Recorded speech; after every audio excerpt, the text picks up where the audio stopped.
இந்த பத்திரிகையாளர் சந்திப்பு கூட்டத்தை வேண்டுமென்றே கெடுக்க வேண்டும் என்பதற்காக ஜெயா டிவியை சார்ந்தவர்கள் திட்டம் போட்டு இங்கே வந்து சதி செய்கின்றார்கள். என்னை பொறுத்தவரையில் நான் ஏற்கனவே சொல்லி இருக்கின்றேன். நான் சொன்ன அர்த்தம் வேற, புரிஞ்சு கொண்டது வேற. நான் பேச்சிலேயே சொல்லி இருக்கின்றேன். தவறாக எண்ணிவிடக் கூடாது என்று நான் சொல்லி இருக்கின்றேன். அதற்கு இவர் ஜெயலலிதாவை பற்றி பேசலாமா என்று கேட்கின்றார்கள். நான் சொல்கின்றேன், ஜெயலலிதா சோனியா காந்தியை பற்றி பேசியது நியாயமா என்று நான் கேட்க விரும்புகின்றேன்.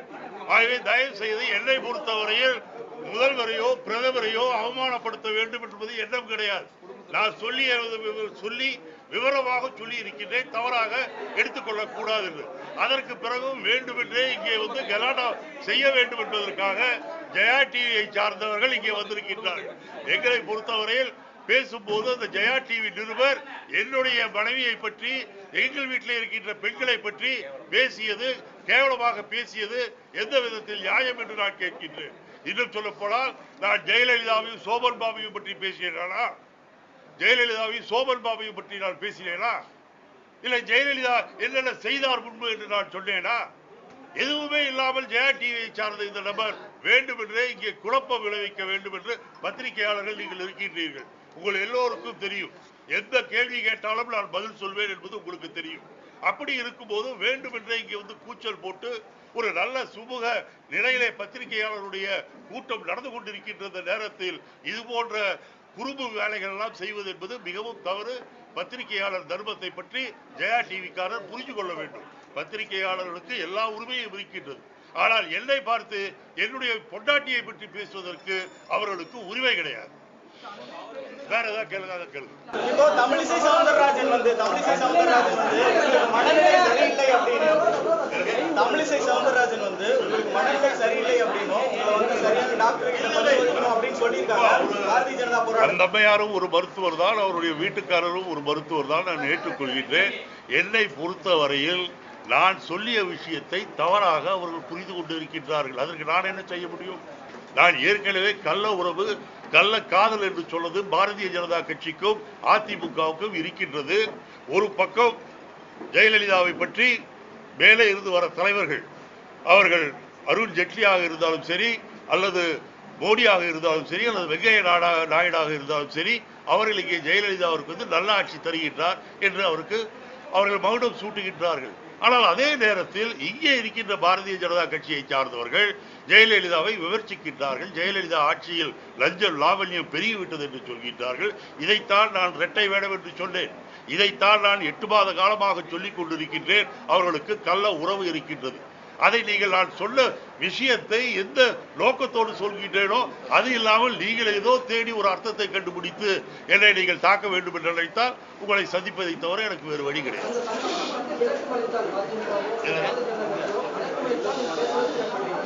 நான் தான் விளக்கமா சொல்லலைங்க.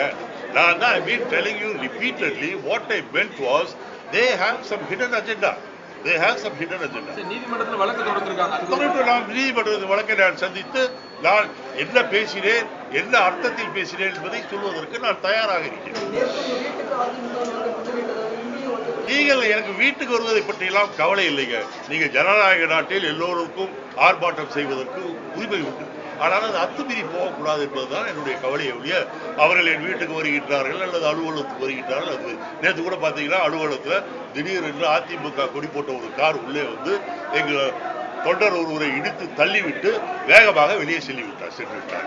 ஆக இது போன்ற சம்பவங்கள் நடக்கக்கூடாது என்றுதான் எங்களை பொறுத்தவரையில் சாத்வீக முறையில் நாங்கள் போராட்டம் நடத்துவோம், நாங்களும் நடத்துவோம். மற்றவர்களுக்கு அந்த உரிமை உண்டு.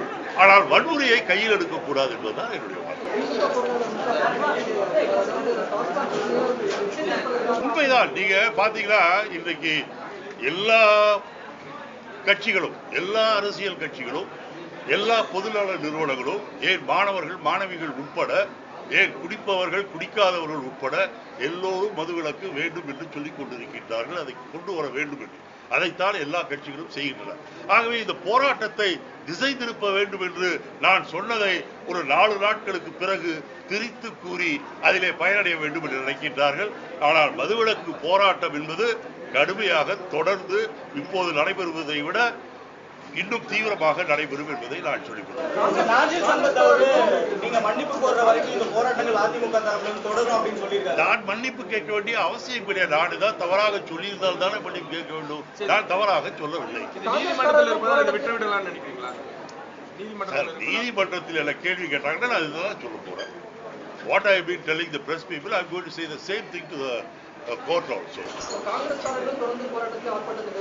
இல்லைங்க, நீங்க இப்ப நான் படிச்சதுல மத்திய சென்னை, தென் சென்னை, காஞ்சிபுரம், வடக்கு, சேலம், திருநெல்வேலி இங்க எல்லாம் கிட்டத்தட்ட பாத்தீங்கன்னா 100 பேருக்கு மேல அரெஸ்ட் பண்ணிருக்காங்க. இவங்க ஒண்ணுமே பண்ணல. இப்போ நேத்து பாத்தீங்கன்னா என் வீட்டு முன்னாடி ஒரு மறியல் போராட்டமோ இல்லை முற்றுகையிடுறதுக்கோ வந்தாங்க. எங்க கட்சிக்காரங்க வீட்டுக்குள்ள இருந்தாங்க. ஆனா என்ன பண்ணாங்க, வந்து கல்லடிச்சவங்களை எல்லாம் விட்டு போட்டு என் வீட்டுல என் கூட இருந்த பொன்பாண்டியன் போட்ட 4 பேர்த்த போய் அரெஸ்ட் பண்ணி வாங்க உங்களுக்கு காஃபி சாப்பிடலான்னு கூப்பிட்டு போயிட்டாங்க. 11 பேர்.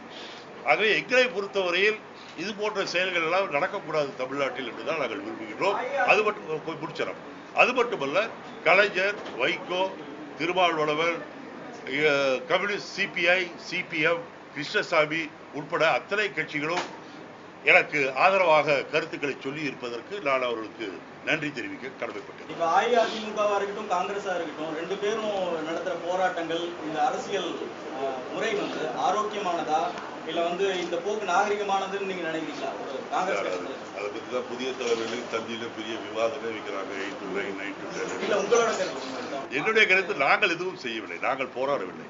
நாங்கள் தற்காப்புக்காக என்னை காப்பாற்ற வேண்டும். இத்தனைக்கும் என்னுடைய தோழர்களிடம் சொன்னேன், வர வேண்டாம், நான் பார்த்துக்கொள்ள இல்லை இருந்தாலும் அவர் வந்திருக்கிறார். எங்கேயாவது எங்களுடைய தோழர்கள் ஆர்ப்பாட்டம் செய்ததாக நீங்கள் சொன்னால் நான் இல்லை.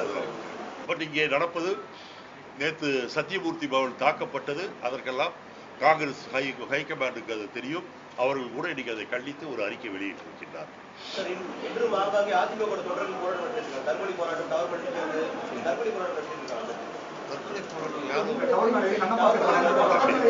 தற்கொலை டவர் மேல ஏரியா, டவர் மேல ஏறலாம் இந்த அரசாங்கம் கண்டுக்காது. ஏன்னா சசிபெருமாள் அப்படிதானே ஏறினாரு. அவரை கண்டுகிட்டு இருந்தாங்கன்னா அவர் உயிரோடு நீங்க இருந்திருப்பாரு. அவரை கண்டுக்காம விட்டதுனாலதான் அவர் செத்தார். மதுரை மாநகராட்சியில மக்கள் பணியை பற்றி பேசுவோம். ஆனா உங்களை கண்டித்து மதுரை மாநகராட்சியில இந்த சிறப்பு கூட்டத்தில் உங்களை கண்டித்து தீர்மானம் நிறைவேற்றிருக்காங்க.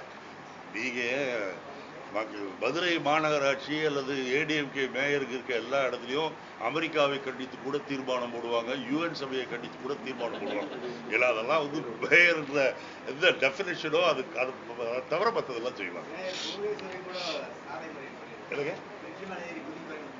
அது மட்டுமல்ல, இன்னொன்று நீங்கள் என்ன செய்கின்றார்கள் என்றால், இந்த கலாட்டா செய்கின்றவர்கள் அதிலே சில போலீஸ்காரர்களுக்கு அதிமுக பார்டர் போட்ட வேஷ்டியையும் சட்டையும் கொடுத்து போராட்ட களத்தில் இறக்கிவிட்டு அவர்கள் இன்றைக்கு ரகளைகள் பண்ணி கொண்டிருக்கின்றனர்.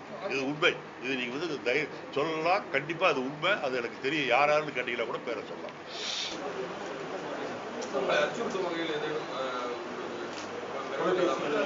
என்னை அச்சுறுத்த முடியாதுங்க. என்னை பொறுத்தவரையில் நான் ஒரு கருத்தை சொல்கின்றேன். நான் சொன்னதை நீங்கள் தவறாக புரிந்து கொண்டு என் மீது குற்றம் சாட்டிட்டு இதை எப்படி நான் ஏற்றுக்கொள்ள முடியும்? உண்மையாலுமே நான் தவறான நோக்கத்தோடு பேசி இருப்பேனையானால் அதற்கு நான் வருத்தம் தெரிவிப்பதற்கு தயார். ஆனால் நான் எந்த அர்த்தத்தில் பேசினேன், ஏன் இதுக்கு 3 நாள் ஆகுது நான் பேசுறதுடைய அர்த்தத்தை கண்டுபிடிக்கிறதுக்கு. ஐ ஸ்போக்கன் a simple தமிழ். அதுல 3 நாளுக்கு அப்புறம் இது மாதிரி பண்றாங்க, எல்லா இடத்துலையும் தூண்டி விட்டு பண்றாங்கன்னா அது வேண்டுமென்றே பண்ண வேண்டியது. ஏனென்றால் மதுவிலக்கு போராட்டத்தை திசை திருப்புவதற்காக இந்த முயற்சி நடைபெற்றது.